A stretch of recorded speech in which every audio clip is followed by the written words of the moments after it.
नमस्कार, कसे आहेत सगळे? बरे आहेत ना? तुमच्या इच्छा, आकांक्षा, मनोकामना गणपती बाप्पा पूर्ण करू देत आणि तुमचा हा दिवस खूप छान जाऊ दे. तर आज आपण अभंग ऐकणार आहोत आणि आजचा अभंग आहे संत तुकाराम यांचा. तर आधी अभंग तुम्हाला म्हणून दाखवते आणि त्याचा अर्थही सांगते. संतांचे गुणदोष आणिता या मना, केलिया उगाणा सुकृताचा. पिळोनिया पाहे पुष्पाचा परिमळ, चिरोनी केळी केळ गाढवतो. तुका म्हणे गंगे अग्निसी विटाळ, लावी तो चांडाळ दुःख भावे.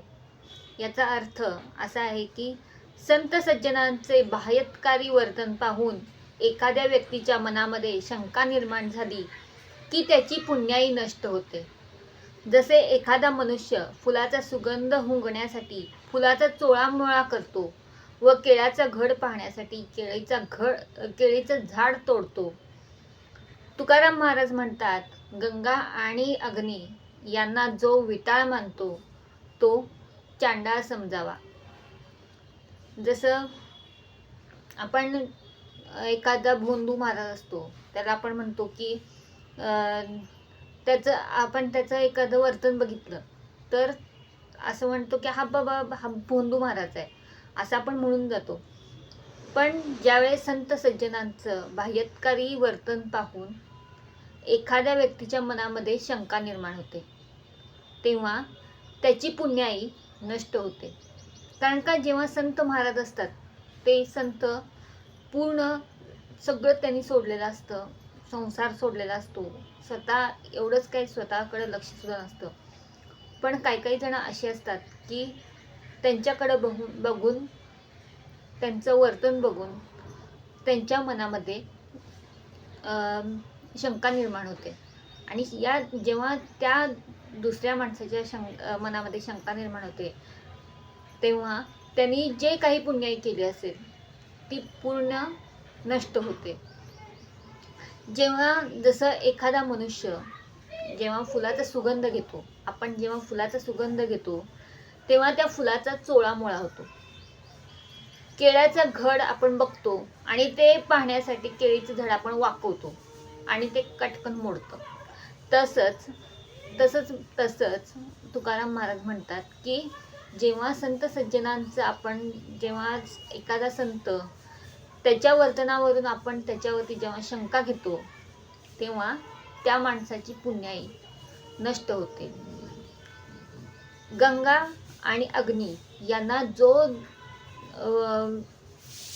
मनुष्य विटाळ समजतो तो चांडाळ समजावा. कारण का गंगा ही पवित्र नदी आहे आणि अग्नीशिवाय माणसाचं एकही काम होत नाही. तर ह्याला जर आपण विटाळ म्हटलं तर चांडाळ होण्यासारखंच आहे. कारण का गंगा ही इतकी पवित्र नदी, कारण का इतकी लोक गंगा नदीमध्ये स्नान करतात आणि स्नान करून आपली पाप धुतात. तर अशा जर गंगा नदीला आपण जर विटाळ म्हटलं, जर काही तिला नावं ठेवली तर आपलं जे काही म्हणजे आपल्याला आपण चांडाळाच्या रूपामध्ये प्राप्त होतो असं तुकाराम महाराज म्हणतात. काही जण गंगा नदीला नावं ठेवतात. गंगा नदी असू दे, कुठलीही पवित्र नदी असू दे, त्याला नावं ठेवतात. कारण का नावं ठेवण्याची त्यांच्याकडं प्रत्येक वेळेस नावं ठेवली जातात. तर ते मनुष्य लोक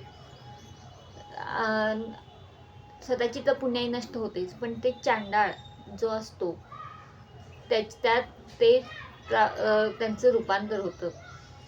आणि अग्नी म्हणजे आग, विस्तव, त्याच्याशिवाय आपलं एकही काही चालत नाही.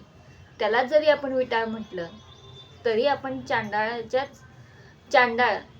या जो आपण चांडाळ म्हणतो त्याच्यात आपलं रूपांतर होतं. चांडाळ म्हणजे काय? तर चांडाळ म्हणजे जेव्हा माणूस मरतो तेव्हा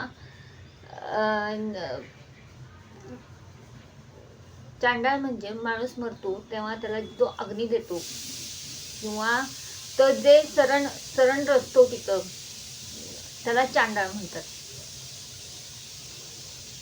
त्याला पण चांडाळ म्हणतात. आणि जेव्हा फाशी दिली जाते तर त्या माणसाला सुद्धा चांडाळ म्हटलं जातं असं मी म्हणते. पण पुढच्या व्हिडिओमध्ये मी तुम्हाला चांडाळचा नक्की अर्थ काय आहे तो मी नक्की सांगते. आपण पुढच्या व्हिडिओमध्ये आपण चांडाळचा नक्की अर्थ मी सांगण्याचा प्रयत्न करते तुम्हाला. तर आजचा व्हिडिओ कसा वाटला आणि आजचा अभंग कसा वाटला ते मला सांगा. जर अभंग आवडला असेल तर लाईक करा आणि असेच अभंग आणि त्याचे अर्थ तुम्हाला ऐकायचे असतील तर माझ्या चॅनलला सबस्क्राईब करा. जेव्हा तुम्ही सबस्क्राईब कराल तेव्हा हे सगळे माझे अभंग तुम्हाला ऐकायला मिळतील. तर आपण पुढच्या व्हिडिओमध्ये आणि पुढच्या भागामध्ये भेटूया. तेव्हा अनेक अभंग घेऊन भेटूया आणि चांडाळचा अर्थ सुद्धा तुम्हाला सांगितला जाईल. तर तोपर्यंत पांडुरंग हरी पुंडलिक वरदा हरी विठ्ठल श्री ज्ञानदेव तुकाराम पंढरीनाथ महाराज की जय.